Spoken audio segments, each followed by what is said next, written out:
course, let's start with the number 4. Just try invoking Buddha's name 3 times. Namo Shakyamuni Buddha. Namo Shakyamuni Buddha. Namo Shakyamuni Buddha. Sorry, that was very loud.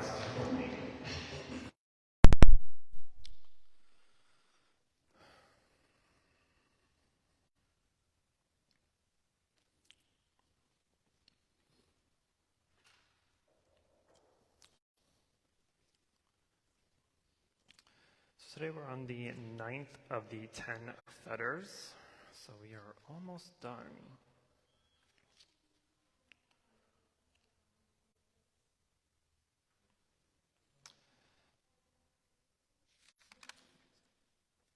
All right, so the restlessness fetter, uddaka, is, for the fetter, is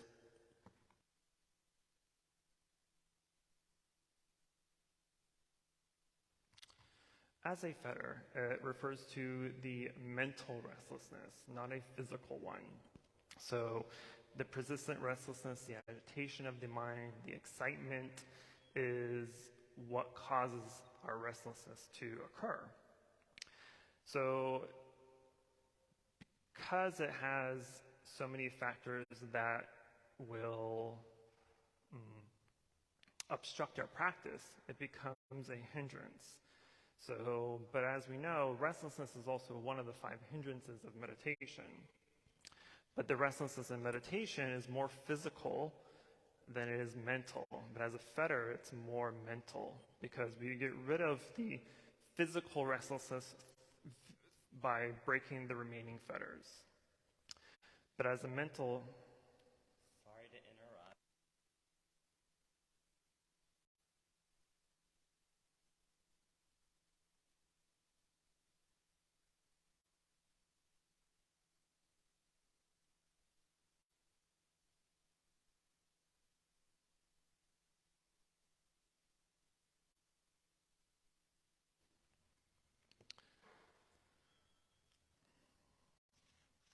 So as a hindrance, we can, or not, sorry, not hindrance, as a fetter, we can look at restlessness as if it was a body of water that's being,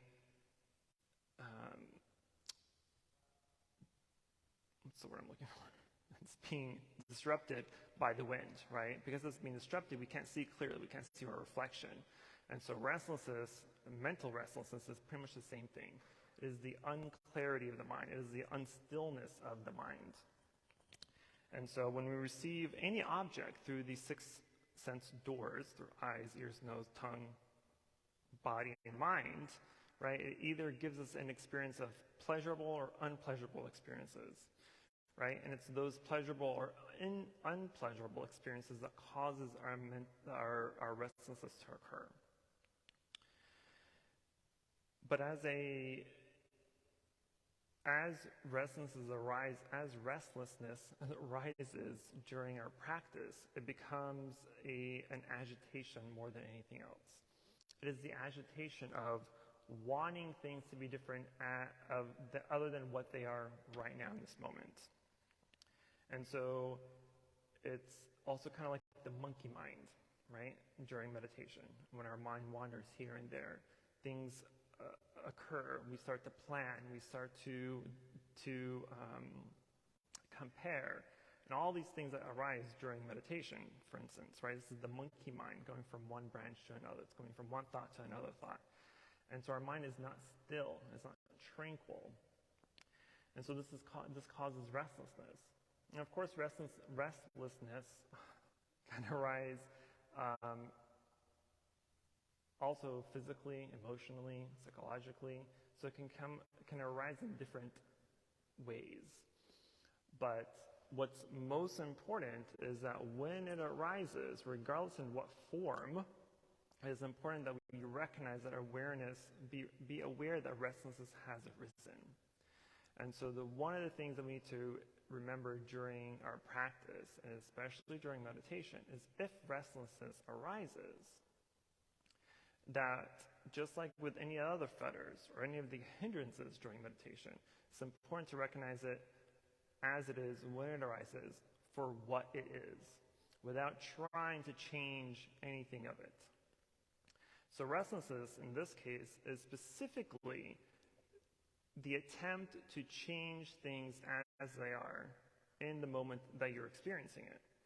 So if we go back to the sensations, the sense pleasures, the six senses, and whether things are pleasurable or not pleasurable, it is the desire to change that's what is not pleasurable, right? So it's changing it's going after the pleasurable and pushing away anything that's not pleasurable.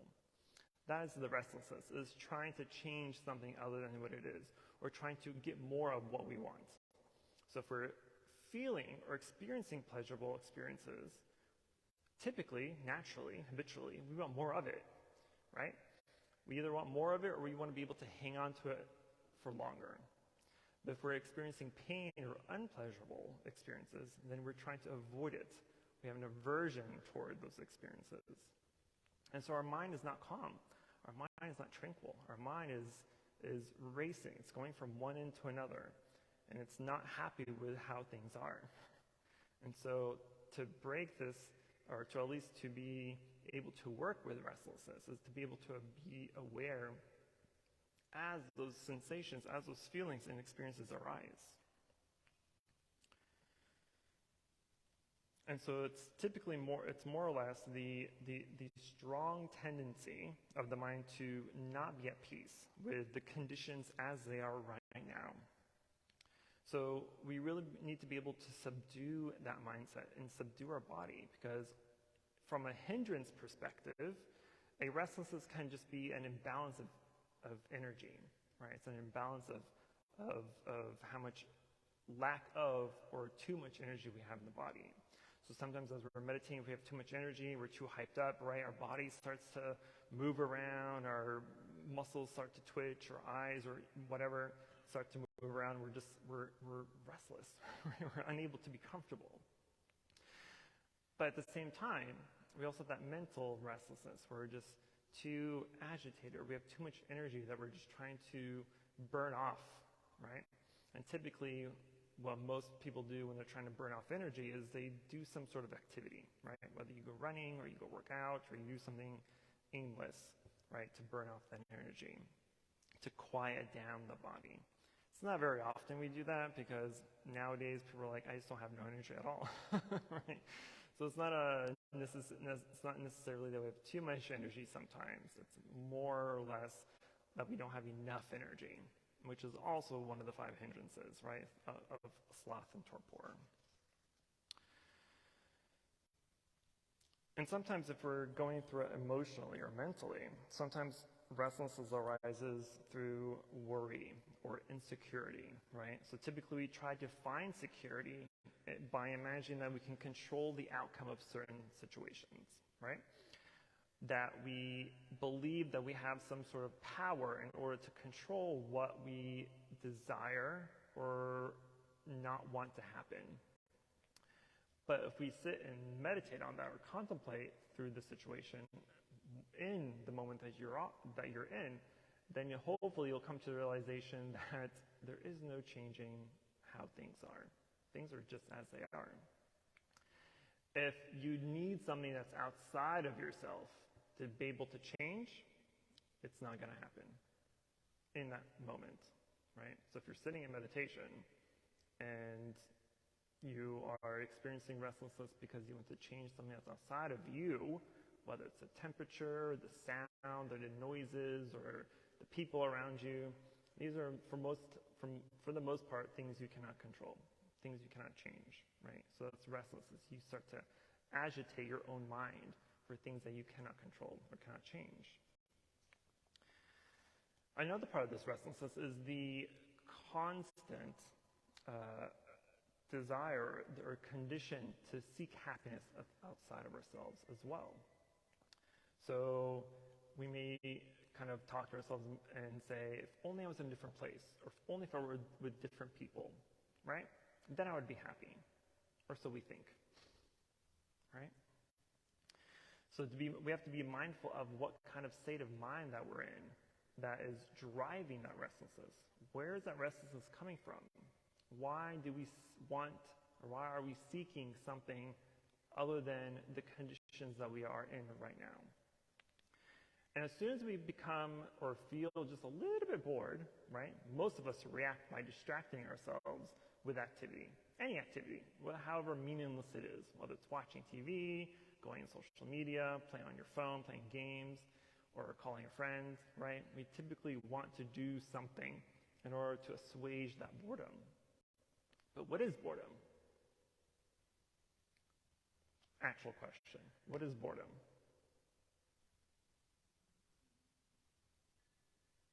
So none of you get bored? Is that what you're telling me? We're all enlightened? Yes? Dissatisfaction, perfect. Boredom is the dissatisfaction with how things are right now. So if you're sitting and you're reading, for instance, or you're studying, and all of a sudden you're like, I'm bored with studying. Why? Because you're dissatisfied with what you're doing. You want to do something else other than what you're doing right now. So we may feel that we're missing out on something better than what we're experiencing right now.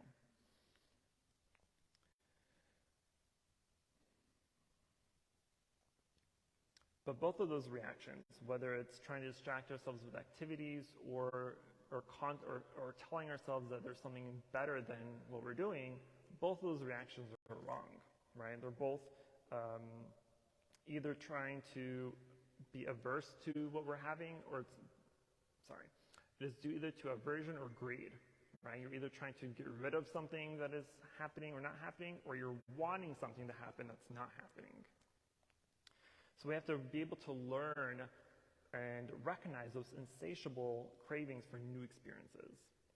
New experiences is fine. Have all the new experiences you want. But it's the craving that we have to experience those that what causes us to suffer. I have to do this. I have to not do this. I have to be there. I have to be with this person or not be with this person, or do this or do that, or not have this or not have that. It's those cravings that we cling to that causes us to actually suffer in the first place. But being ashamed of our craving or doesn't help. But justifying or trying to deny them doesn't help either, right? So instead, what we need to do is to learn to work with our situation that we're in, rather than trying to move away from it. And so sometimes it's easier to recognize restlessness in others than it is to recognize restlessness within ourselves, right? And sometimes it's kind of obvious.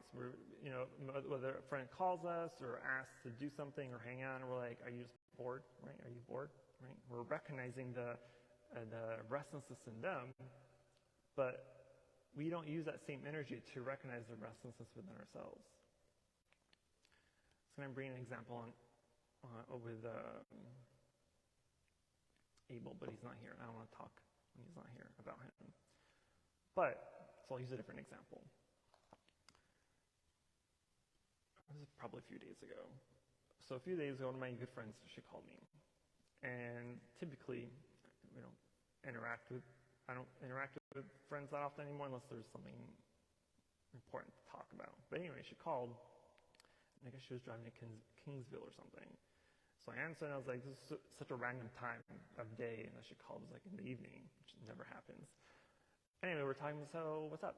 I'm like, I'm just driving back to Kingsville. I'm like, oh, so you're bored. I was like, you know better to talk to me when you're bored, because I don't engage in boredom talk. Right? That's idle chatter. You can call one of your other friends if you're bored and want to talk. But I'm not going to talk to you when you're bored. Okay, I'm going to use Abel as an example. So, sorry, Abel, you're not here to hear this. I'm not talking behind your back, I promise. But Abel will sometimes, message me and send me random stuff on Instagram, just stupid stuff, right? And so I never reply It's stupid. It's his boredom that he's trying to pull me into, right? And so I either not reply or just say, okay, or, LOL, whatever. I don't engage in the conversation. The only time I do engage is when he's asking me a question. And then I give him this like half book worth of reply, right? But we have a habit of engaging with boredom very easily because we don't recognize it as boredom. We just recognize it as conversation or being friendly or whatever it may be. But we have to be able to pull ourselves back from engaging in boredom talk and idle chatter. There's nothing good from it. There's no usefulness, no helpfulness within that conversation, then what's the point? You're wasting time, you're wasting energy when you could be doing something that's more productive, right? And so I will give you the challenge of also denying boredom talk when it arises, whether it's within you or within others. That way, the more you practice trying to recognize it, the easier it is to be able to hold yourself accountable for what is going on in that moment. Otherwise, you're just going to let your mind flow, and it becomes waves, and you have hurricanes and whatever in your mind that you cannot control. Because you can end up having a 5-minute conversation with someone, hey, how are you doing? And it ends up being like a 3-hour conversation, right? You just endlessly talk out of habit almost, because we're so used to being able to, we're so used to just talking to friends, right, for hours on end. At least I am, right? And so to be able to see that as it's happening, when it's happening, right? It may take you 5 minutes to recognize it. It may take you an hour, maybe take you the whole 3-hour conversation to recognize, wow, that was boredom talk. That was incorrect speech, wrong action. But the sooner you're able to see that, the sooner you can stop yourself from going further. Same way in meditation, when I tell you guys, when distractions arise, when invasive thoughts appear, right? You have 3 checkpoints, especially off the cushion. You have 3 checkpoints. The first checkpoint is at the mind level, right? It's the thinking. So for instance, if you're in an argument with someone, our habitual reaction is to argue back, right? To defend ourselves or to defend whatever the situation is happening. And so we fight back, we're at least thinking of what we're going to say to retaliate, we're thinking of what we can do to hurt them or not hurt them, whatever it may be. But at thinking level, that is your first checkpoint to catch yourself from having those wrong thoughts. If you don't catch yourself at that first checkpoint, your second checkpoint is a speech, right? Because sometimes we speak before we think, right? Which isn't true. You can't speak without thinking. You just think too fast, you're not aware of it before you speak.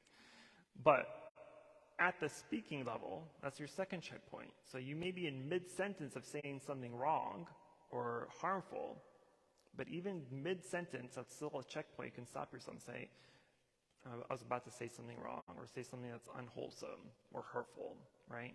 So you can stop yourself at that point. If you bypass that and you totally forget what you're saying, the third checkpoint is the physical. It's the bodily functionality. So maybe you are just do anything that is being done physically, whether it's attacking, whether it's moving or doing or not doing, whatever it is. That's your third checkpoint that you can stop yourself at. So you have all these checkpoints that you can get to. Well, not all, there's 3. You have 3 checkpoints that you can find yourself or be aware of what's going on before it expands into something bigger, much worse.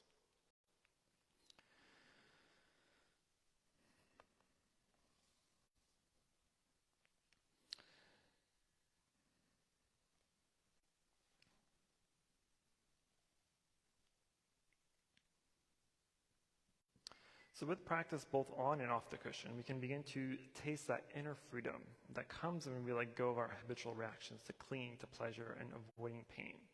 And so in order to break this fetter, we need to accept that we are done trying to change, create, or void anything. So the Buddha says, the belief that falls away here is that trying to find or create a different version of what is happening now will somehow do any good. It's not that we resign ourselves to unrealistic beliefs, such as permanence or always feeling good. We just aren't compelled to do anything about them any longer when we see that they aren't available or true.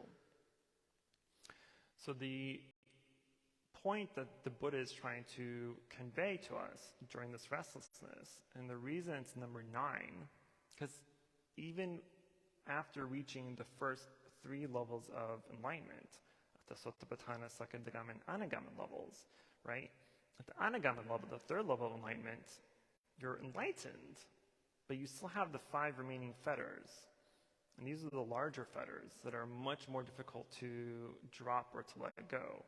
And restlessness is at the very bottom, because even through the other levels of enlightenment, restlessness at a very subtle level is still there. And this is restlessness. It could either be restlessness with the desire to achieve something during meditation, right? A lot of times, people that go into meditation meditate because they want something, whether it's peace of mind, it's less anxiety, depression, whatever it may be, right? They're seeking for something.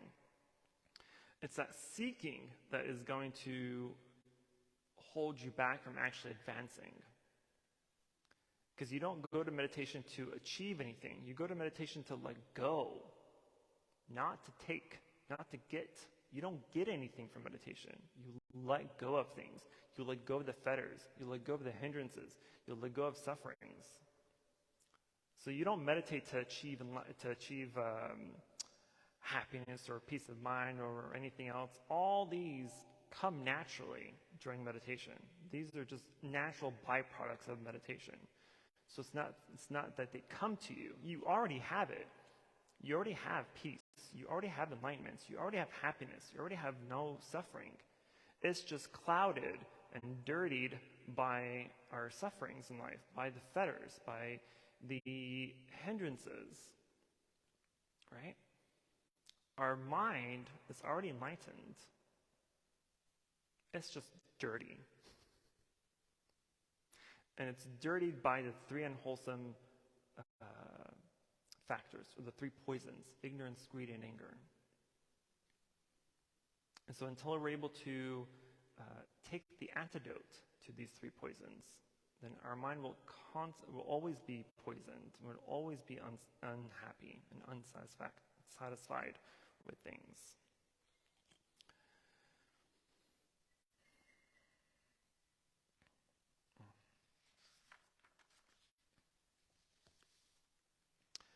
Another thing that comes with restlessness is it's also part of the 10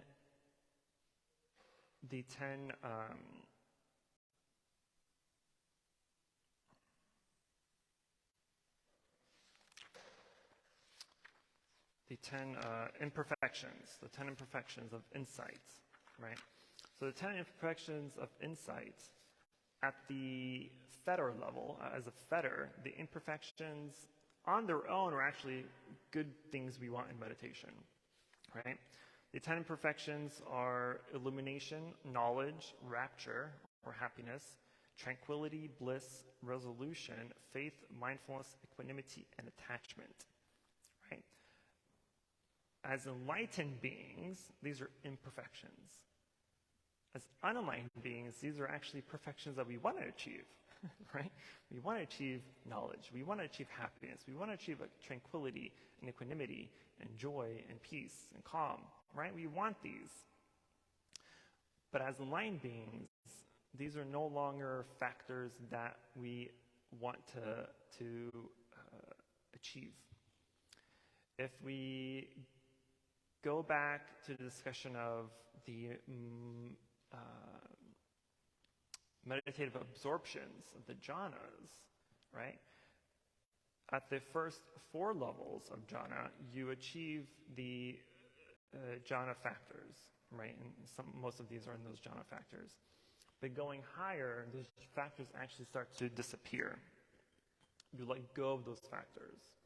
So the first four, the higher you get, the more factors you receive, the more tranquility, joy, and rapture, and one-pointedness you get. But as you start to go for the levels 5 through 8, those factors actually start to disappear. And so as they start to disappear, now they become imperfections, not perfections, because you no longer need those factors to continue on. This thing is driving me crazy. To continue on your practice. And so sometimes the first imperfection, for instance, is illumination, or sometimes called radiance, obasa.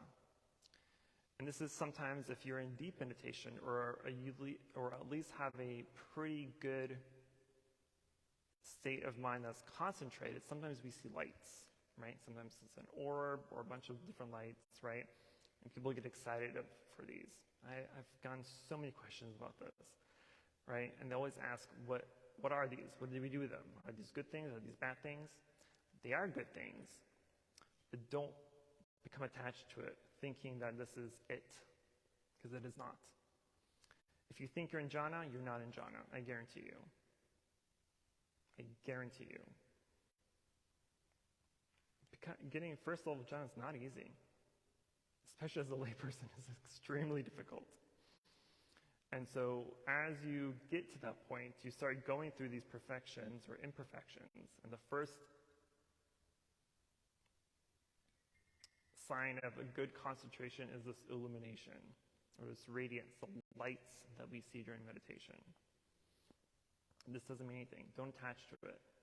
There's so many stories that the Buddha gave that of his disciples who had very strong samadhi, right, one point in this concentration, and see these lights, and the sensations of the body start to disappear, which is achieved during strong concentration.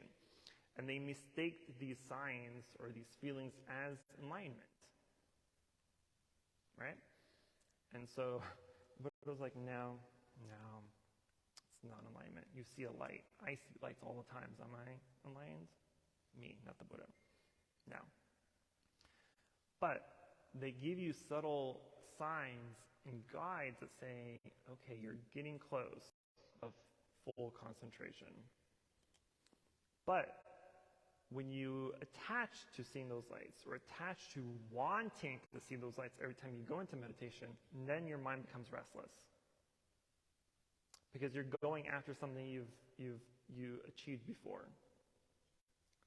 No two meditations will ever be the same. You can come and sit for 30 minutes and have the most perfect meditation you've ever had in your life. But if you come back to meditation the next day expecting to have that same experience, it's not going to happen. It's not going to happen. So we have to let go of our expectations. Because if you don't let go of your expectations, then your mind becomes restless. And all you're thinking of is, I want to see those lights. I want to see those lights. I want to see those lights. And those lights are never going to happen again. So one of you told me about these lights before. I don't remember who it was. Was it you? It was like a few months ago. And I always tell them, let it go. Don't worry about it. They're just there. Enjoy them being there. But don't think of them as anything special. I'm going to stop talking. So we are one more fetter away. Ignorance, probably the biggest one. On most lists that need to be in a sequential order, it's typically the first and the last on that list is always the most important and the longest. So this is no exception. The first, self-view or self-identity, is an extremely long discussion. I think we spend 2-3 classes on it. And ignorance is going to be the same thing. probably going to spend at least 2 or 3 classes on it. Ignorance is essentially the definition of everything of why we're not enlightened. Okay. What are your questions, concerns, emotional outbursts? Why are you restless? Yes, ma'am.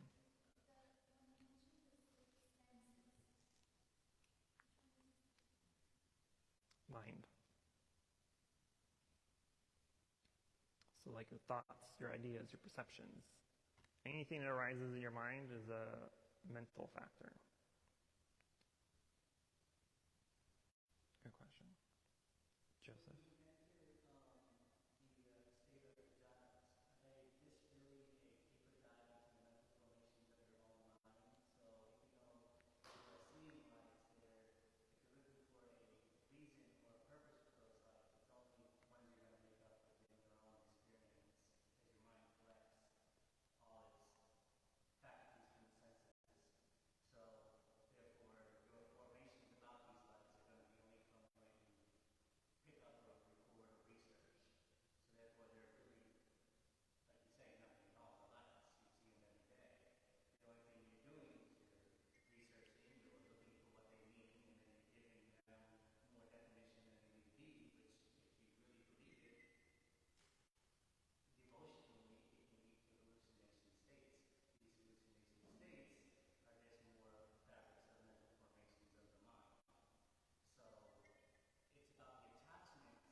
Sure, sure. Mm-hmm.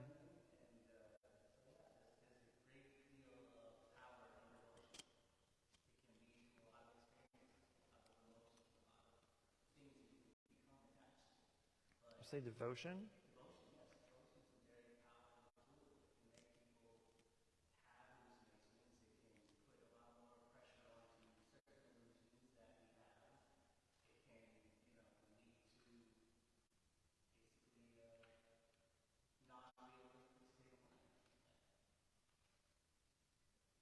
Sure.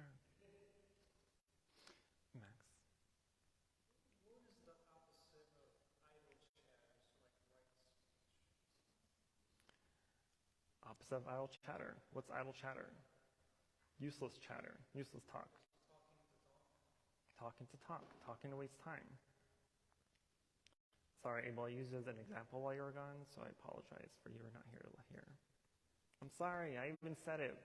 I didn't want to at first, but I had no other good example. You're my best example. Yes, ma'am.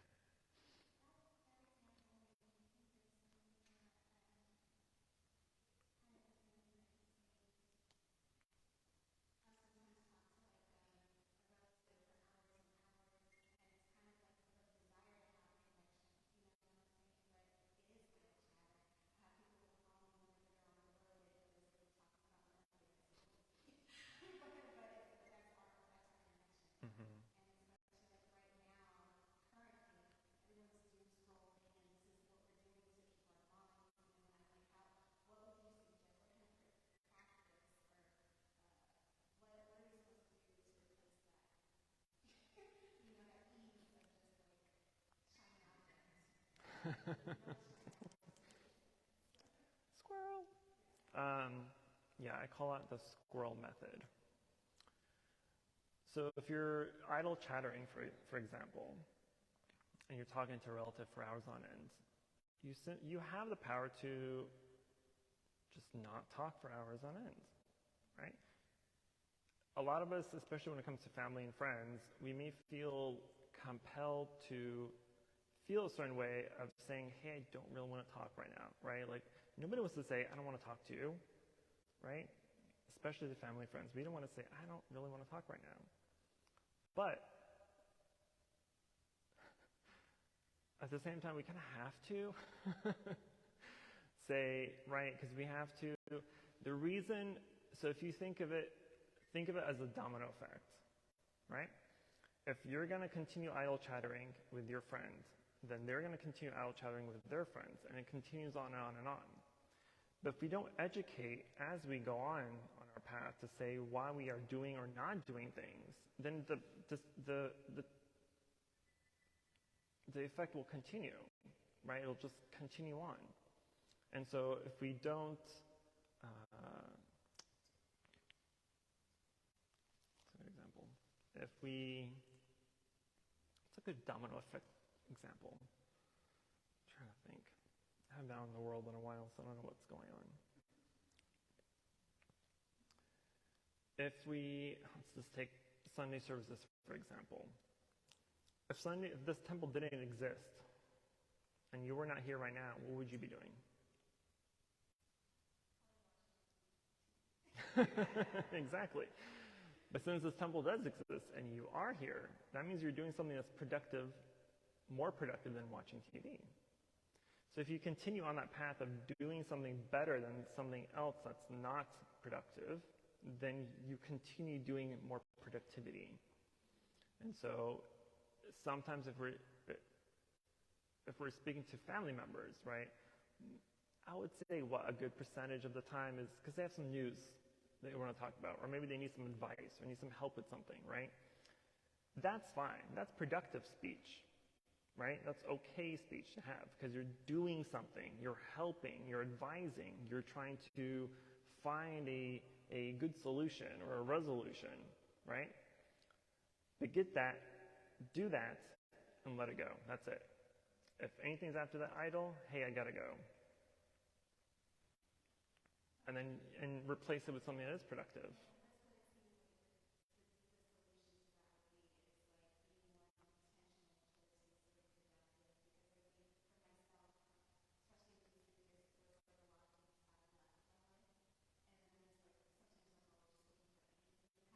Right.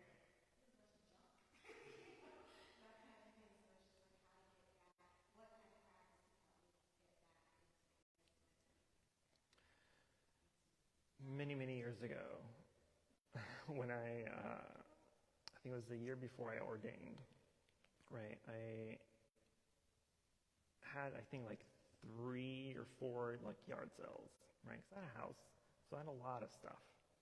But as I was like packing everything together and putting it outside, I was like, how did I accumulate so much junk? It was mind-blowing, because when you start packing things up, it looks like there's so much more than what you had out in display, right? And so you're like, why did I have all this stuff? And so I'm thinking there, I'm like waiting for people to come by. I'm like, why do I have this? Like, it's just random, it's just everywhere. So much clothes, so much just stuff in my office that I had, hanging in the walls, on my shelves. And at least for me, I was like, it's because I was just trying to put something into a void so it doesn't look empty.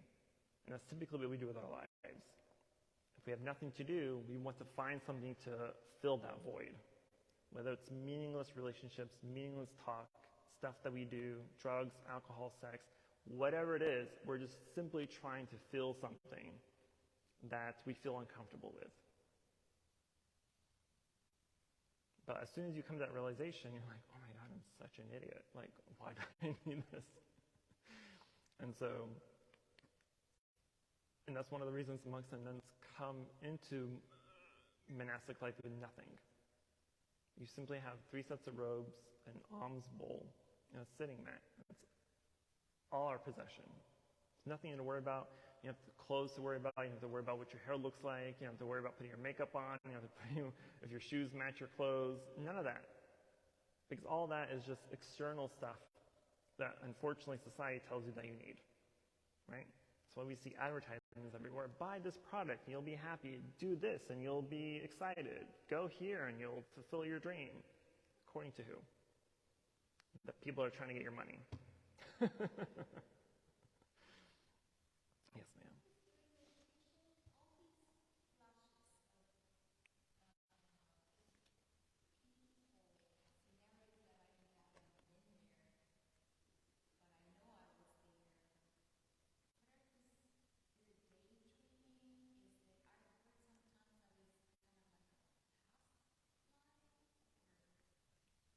It's not a past life, I'll tell you that.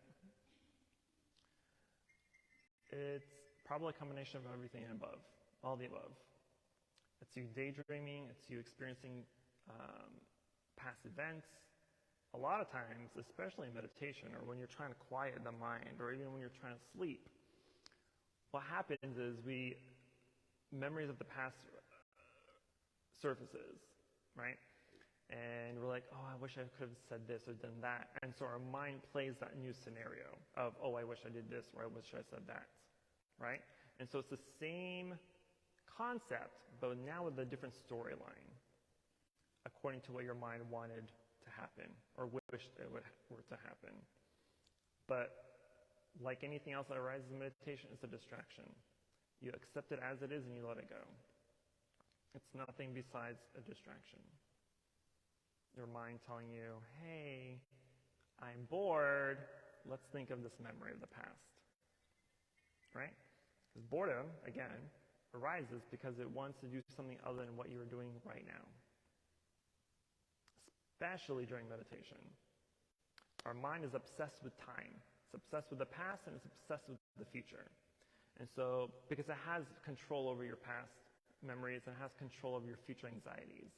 So when you try and sit and meditate in peace and be in the present moment and concentrate on your breath, your mind's like, I don't like that. Let's think of that argument we had with our significant other 2 months ago. Let's replay that in our mind and find a different story.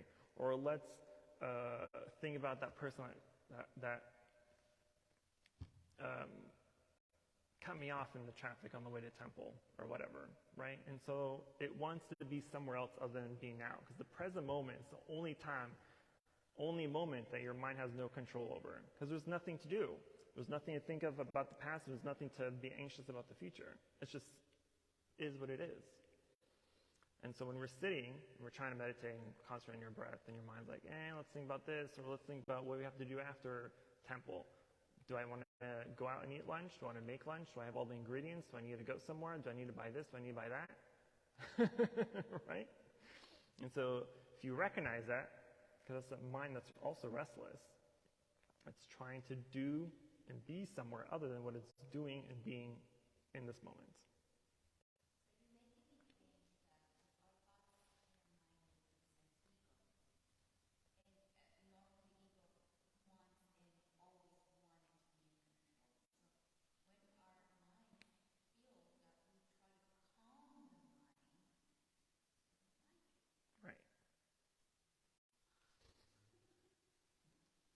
Your ego is a defense mechanism.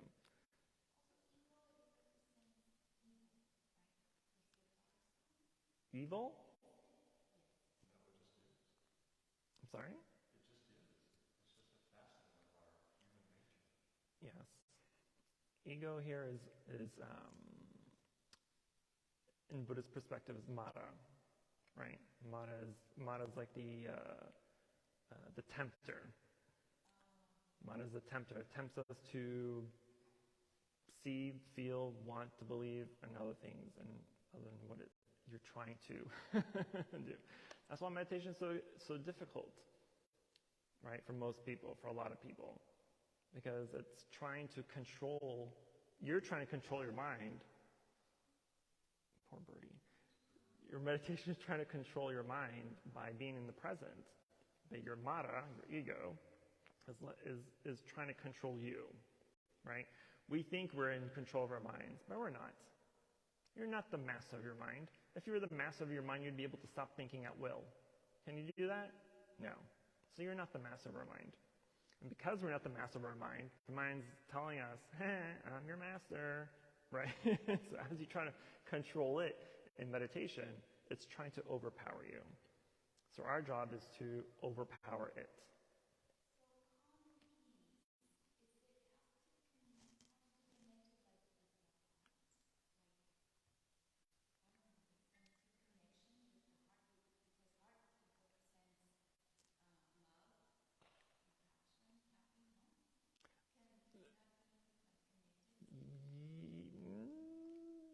Do you want my answer or the Buddhist answer?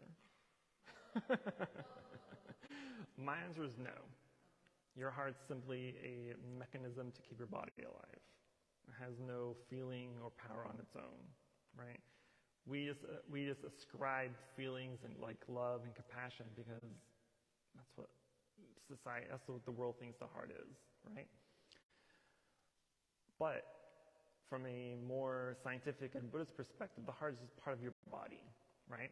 And so when you're trying to meditate, you're calming both your mind and your body, right? Your body is everything that's in your body, right? Your mind is also part of your body, but it's its own thing. It's its own thing because if you were to remove your mind from your body would be dead. Your body would be nothing, right? If you're in a coma, it means your mind's turned off to an extent, right? So it has no connection with the body. But if you turn off your heart's not pumping, your body dies, and your mind takes a while to catch up for it to die too. I think it's like what? How many minutes is it? Somebody know? Something like that, right? So it's not instantaneous. But meditation is to calm both, the mind and the body, the heart included. The heart is connected to the body, and the body's connected to the mind. It's all interdependent, interconnected. If that makes sense. Is the loss of time, the loss of feeling time, knowing time, is that part of restlessness in a way? Like just completely losing track of time, losing it completely, any sense of it, in a sense. Because I've been into meditative states where I've lost track of time completely. Like it went by 4 or 5 hours, just gone, and you didn't even know it. It felt like it was only like 15, 20 minutes per se. And the only time I can, aside from meditation, the only time I can do this is with like playing like video games or reading. I can do a video game and just not even think about anything in the outside world, just single focus and lose track of hours. I mean, I can lose track of a whole 12 hours, just focusing on one single point. I mean, for me, at first it sounds funny, but then when you start to see it happening in like real life, you start losing track of time in a way, and it starts to like, I don't know, it's weird. It's a weird feeling. I can describe it as slipping, like you're slipping out of like feeling of perception of time, I guess. And it can get to a to me, when I'm meditating, it can get to a point where it's a hindrance. It kind of becomes a hindrance because I want to mark my times in the meditation and stuff like that. It can get kind of like a hindrance in the day. So is it a part of restlessness? It is if you're not actually in meditation.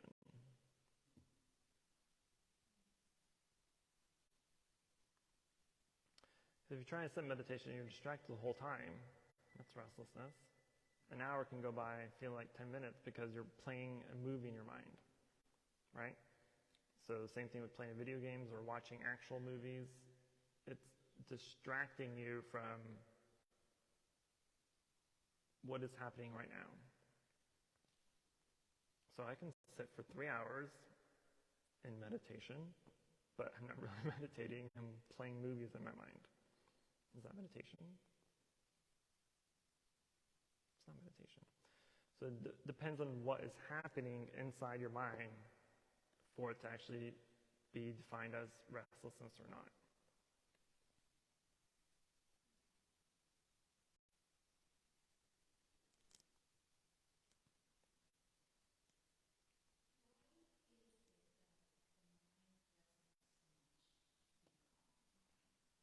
I'm sorry, say again?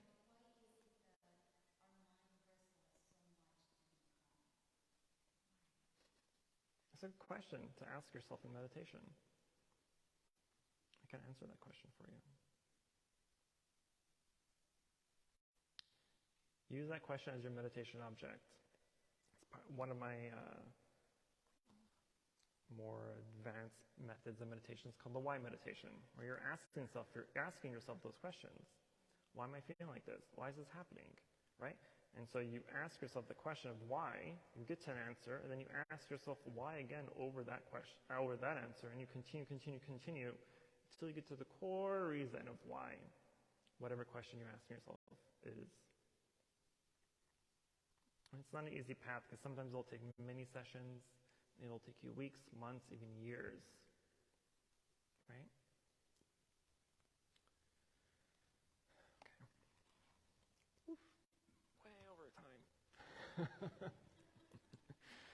All right, so we will go ahead and transfer the mirror, and then we'll go to chanting. Namo Shakyamuni Buddha, Namo Shakyamuni Buddha, Namo Shakyamuni Buddha.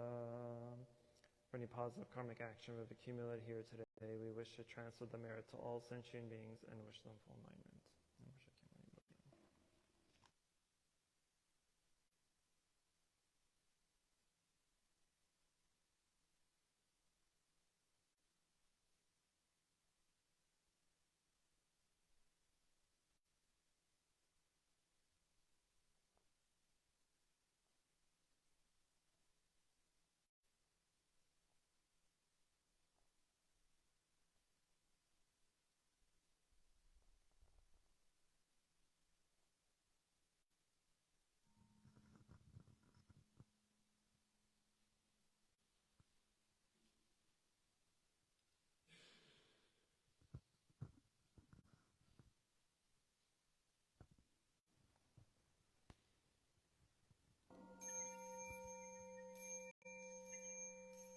Inviting the bell. Bodhi speech and mind in perfect oneness, I send my heart along with the sound of the bell. May the hearers awaken from forgetful and transcend all anxiety and sorrow. Listen, this wonderful brings me back to my true home. Incense offering in gratitude we offer this incense to all Buddhas and Bodhisattvas throughout space and time. May it be fragrant as earth herself, reflecting our careful efforts, our wholehearted mindfulness, and the fruit of understanding slowly ripening. May we and all beings be companions of Buddhas and Bodhisattvas. May we awaken from forgetfulness and realize our true home. Opening verse. The incense in the censer now is burning. All the Dharma auspicious clouds appearing, our sincere intention thus fulfilling, as all Buddhas now show their perfect body. Homage to the incense cloud canopy, Bodhisattva and great Bodhisattvas. Verses for bowing, we bow together. Homage to the eternally abiding Buddhas, the supreme Dharma and sagely Sangha throughout the Dharma realm and the realm, empty space and 3 periods of time.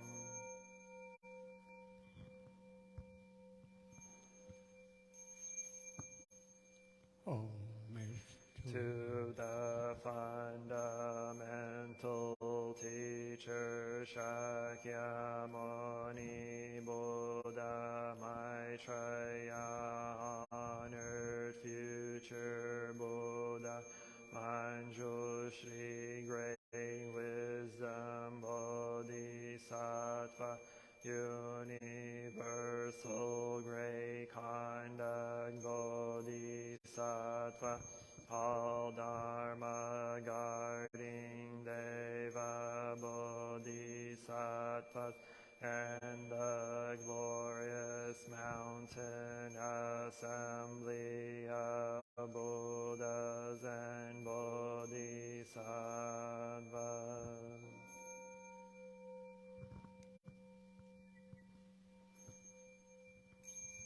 homage To Amitabha Buddha in the land of ultimate bliss, Avalokiteshvara, great compassion Bodhisattva, great strength Bodhisattva, earth store great vow Bodhisattva, and the assembly of great pure sea like Bodhisattva.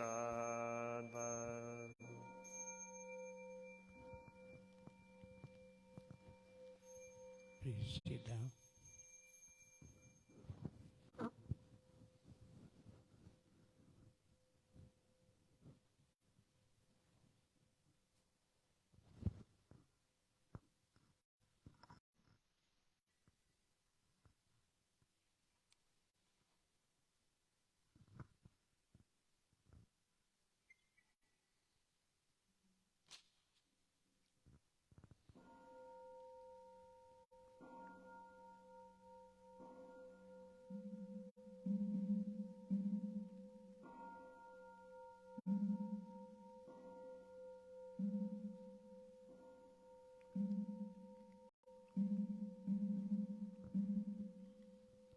The great compassion mantra.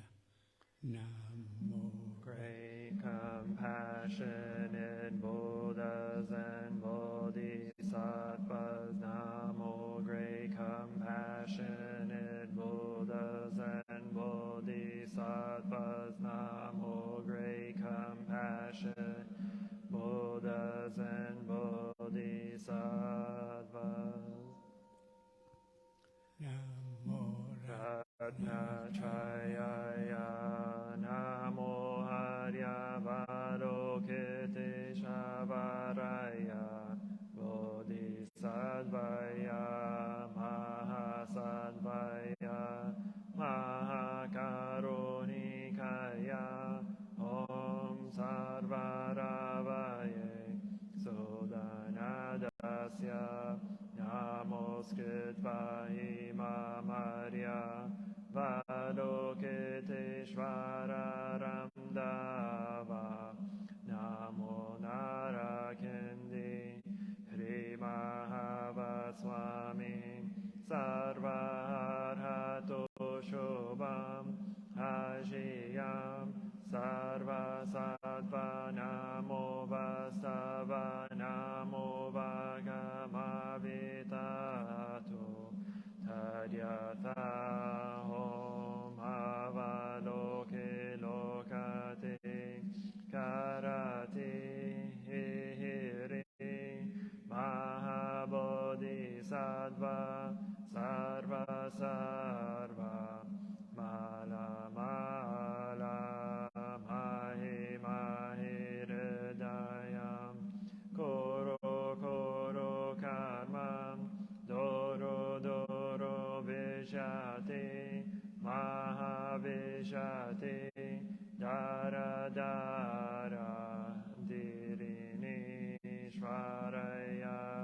chala chala, mama vimala, mukta dahi Shina Asham Prashari Visha Vishramam Prashaya Holo Holo Mara Holo Holo Hri Sara Sara Siri Siri Soro Soro Bodhiya Bodhiya Bodhaya Bodhaya Maitreya Narakindi Vishanina Mayamana Swaha Siddhaya Swaha Mahasiddhaya Swaha Siddhayogin Shvaraya Swaha Narakindi Swaha Maranara Swaha Sira Simha Mokaya Sarva Mahasiddhaya Swaha Chakra Siddhaya Swaha Padma Kastaya Swaha Narakindi Vagalaya Swaha Mavari Sankaraya Swaha Namo Ratnatrayaya Namo Arya Valokiteshvaraya Swaha Om Siddhyanto Mantra Padaya Swaha The Dhamma Body is bringing morning light in concentration. My heart is at peace. A half smile is born on mine.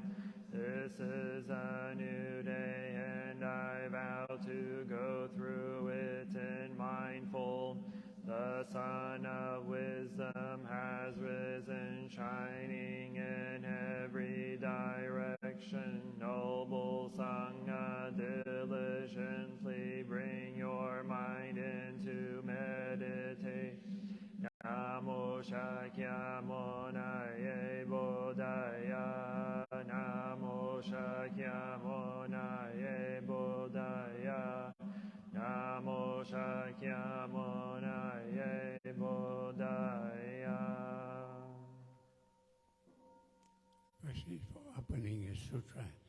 The Surpassed, profound, and wonderful Dharma is difficult to encounter in hundreds of millions of eons. I now see and hear it, receive and uphold it, and I vow to fathom the Tathagat true meaning. Namo Shakyamuni Buddha. Namo Shakyamuni Buddha. Namo Shakyamuni Buddha. touching the earth, the one Who bows and the one who is bowed to are both by nature empty. Therefore the communication between them is inexpressibly perfect. Our practice center is the net of Indra, reflecting all Buddhas. Every as my own person reflects in all Buddhas, to whom with my whole life go for refuge. Bring light in the 10 directions, the Buddha, the Dharma, and the Sangha, to whom we bow in gratitude. teaching And living the way of awareness in the very midst of suffering and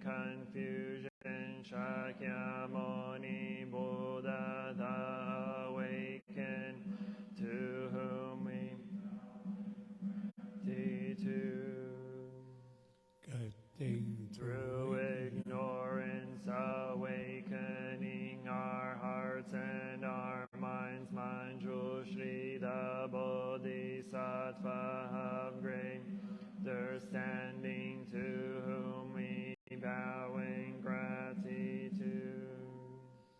working mindfully, Fully working joyfully for the sake of all beings. Samanta Bhadra, the Bodhisattva of great action, to whom we bow in gratitude.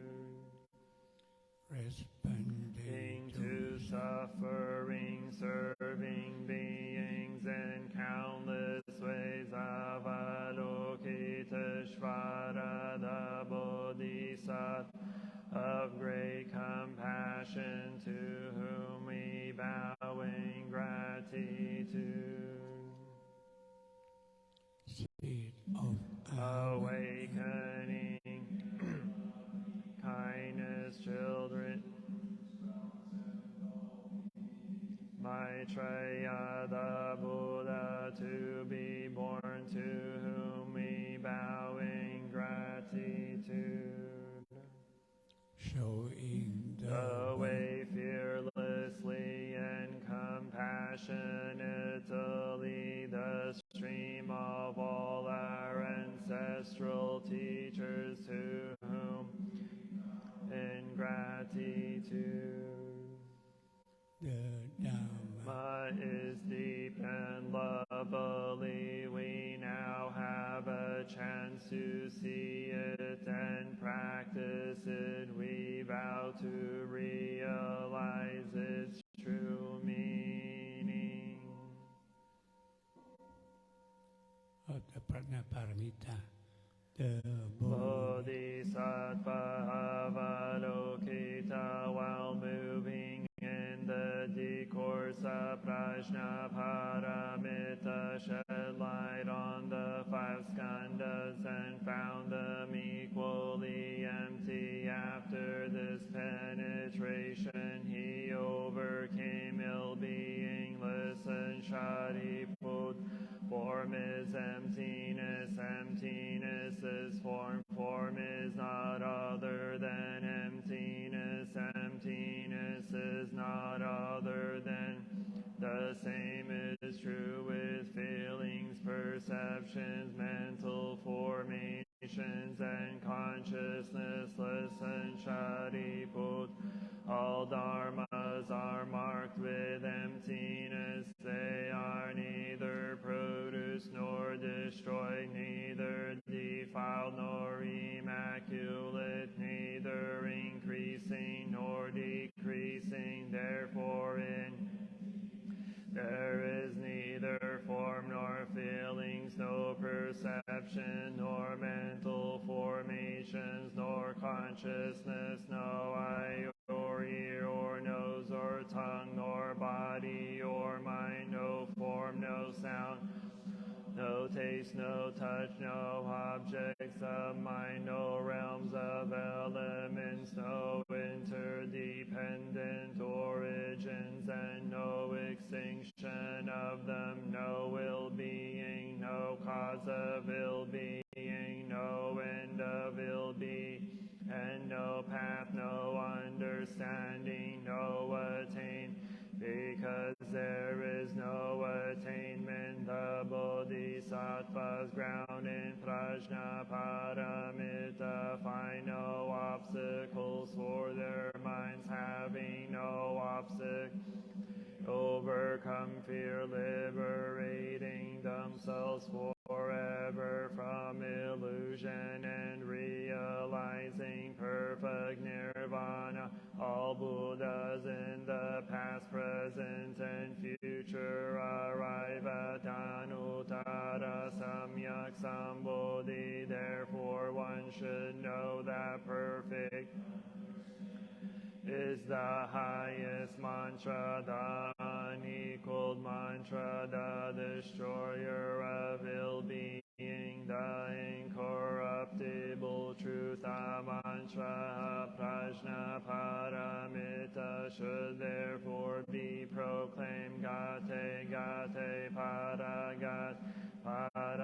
samgate bodhi swaha gate gate para gate para samgate bodhi swaha gate gate ragate para samgate bodhi swaha.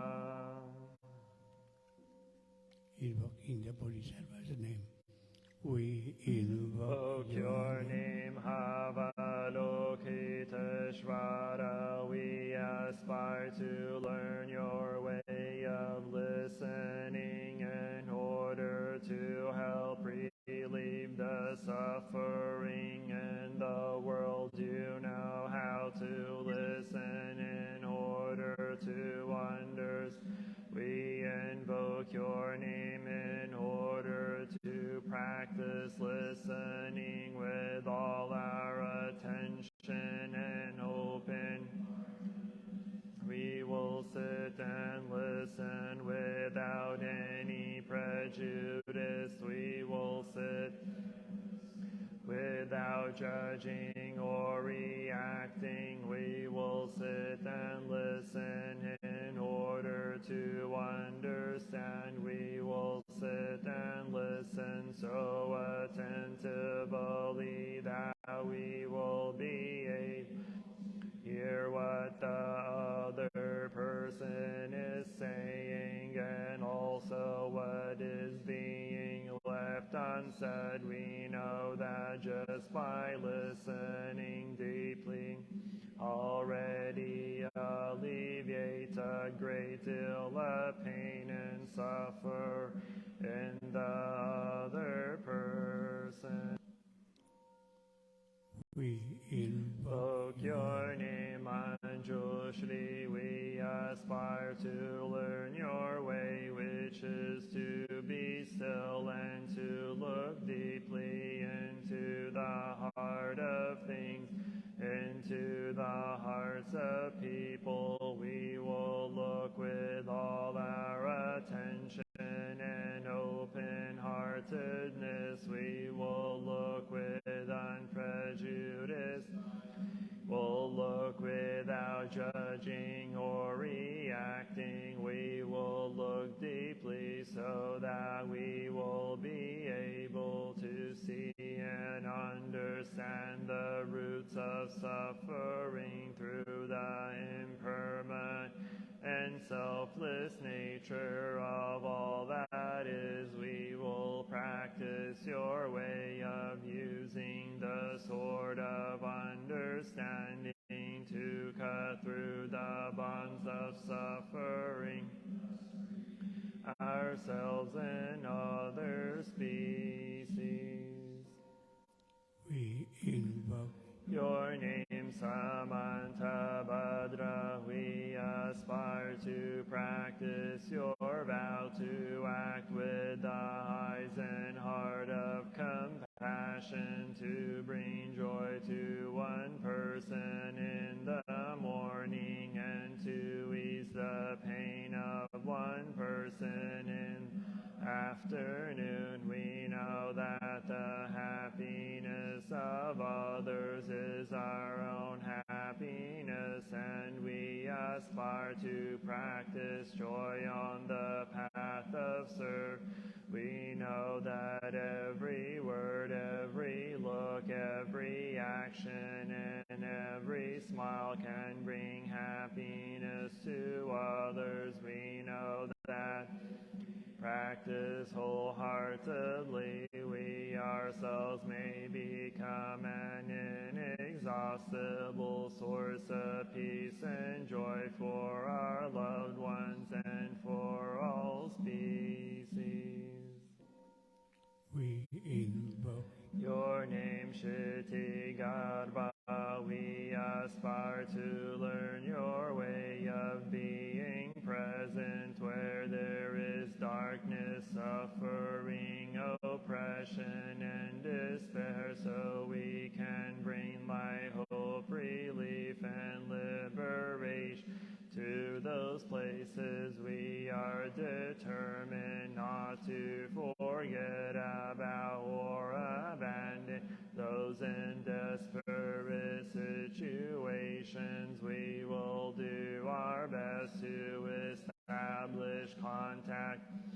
those who cannot find a way out of their suffering, those whose cries for help, justice, equality, and human rights are not being heard. We know that hell can be found.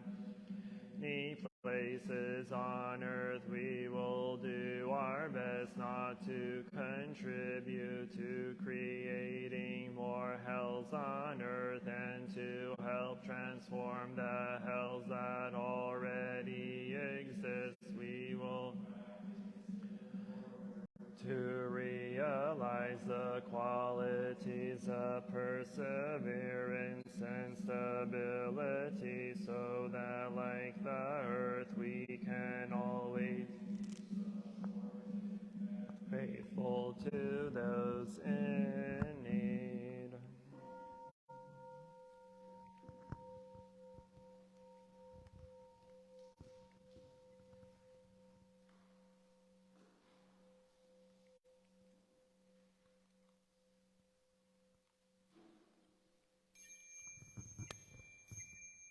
We bow together, the three refuges. I take Refuge in the Buddha, the one who shows me the way in this life. I take refuge in the Dharma, the way of understanding and of love. I take refuge in the Sangha, the community that lives in harmony and awareness.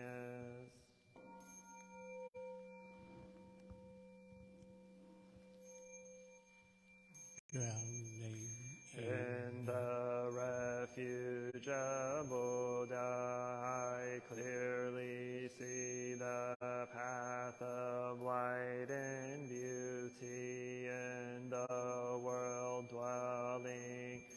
The refuge of Dharma, I learn to open many doors on the path of transformation, dwelling in the refuge of Sangha. Shining light that supports me, keeping my practice free of obstruction.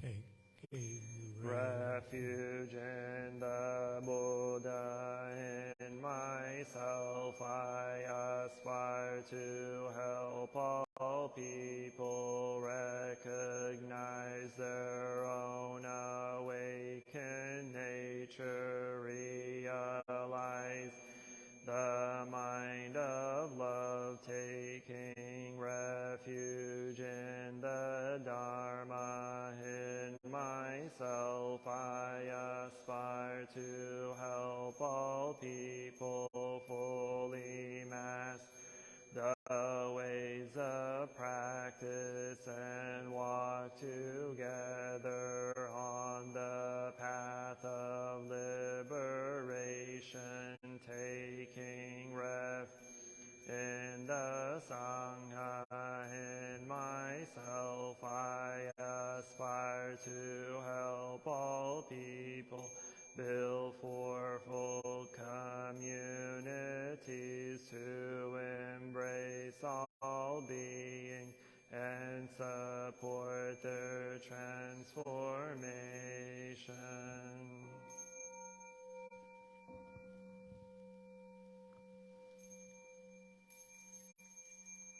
sharing the merit,